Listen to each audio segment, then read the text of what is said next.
Mannfjöldaspá Byggðastofnunar nær frá 1. janúar 2023 til 1. janúar 2074 eða 51 ár fram í tímann. Spáin gefur til kynna að fólki fjölgi hraðast á höfuðborgarsvæðinu en hægar á öðrum svæðum og að búast megi við fólksfækkun víða á landsbyggðunum þegar líða tekur á spátímabilið.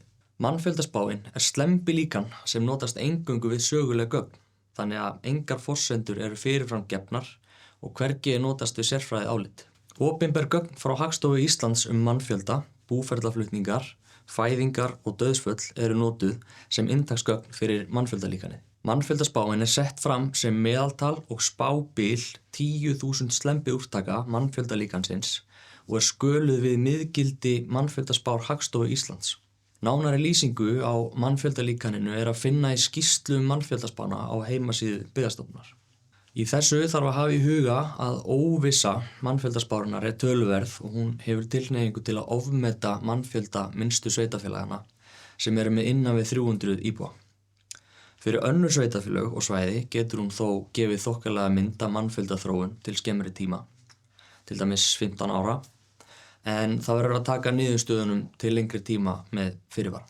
Hér mælaborð sem sýnir mannfjöldaspá Byggðastofnunar árin 2023 til 2074 og sýnir niðurstöðuna nánar eftir árum og sveitarfélögum.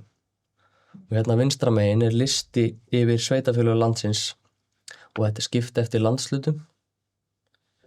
Efri myndin í miðjunni, hún sýnir miðspá árin 2024 til 2074 með línum sem að marka 90% og 95% spábil. Og þetta þýðir að 95% af þessum 10.000 slembi úrtökum sem að voru gerð í líkaninu, þá lentu 95% fyrir neðan þessa hérna efstu línu og fyrir ofan þessa neðstu línu hérna. Og sama á þá við 90% bilið, það lentu 90% fyrir neðan þessa og ofan þessa línu.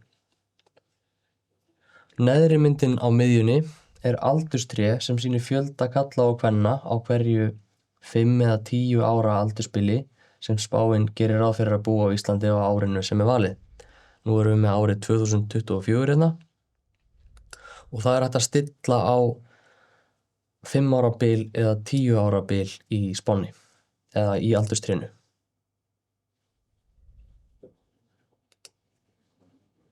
Og það hægt að velja ár með því að ýta á samsvarandi súlu hérna á efri myndinni og þið sjáu það að þegar við ýtum hérna á eitthvað ár þá breytist aldurstréð og gráu svæðin hérna fyrir utan súlunar, þessar skíkingar, þær tákna 95% spábil fyrir hvern aldurshóp. Og ef við ýtum hérna lengra fram í tíman þá stækkar þessi gráu svæði af því að það meiri óvissa í líkaninu eftir því sem lengra farið fram í tíman.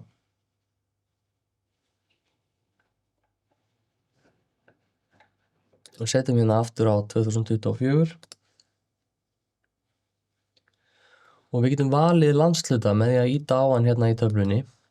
Hér velja ég Vesturland og þá erum við komið með hér á miðjuna mannfjöldaspá fyrir Vesturland. Ég geti líka valið nokkur sveitarfélög á Vesturlandi, til dæmis öll sveitarfélögin á Snæfellsnesi, Stykkishólm, Snæfellsbæ, Grundarfjarðarbæ og Eyja- og Miklaholtshrepp. Og þá ég hérna með mannfjöldaspána fyrir Snæfellsnes frá 2024 til 2074. Og ef ég ýti hérna á 2069 þá sjáum við að aldurstréð allt öðruvísi í laginu heldur en það var hérna fyrr. Það eru konir fleiri í eldri hópana og meðalaldurinn mun hærri hérna heldur en hann á árunum hérna framar í spánni. Þannig að það gert ráð fyrir að íbúarnir séu almennt að eldast á Snæfellsnesi eftir því sem tíminn líður.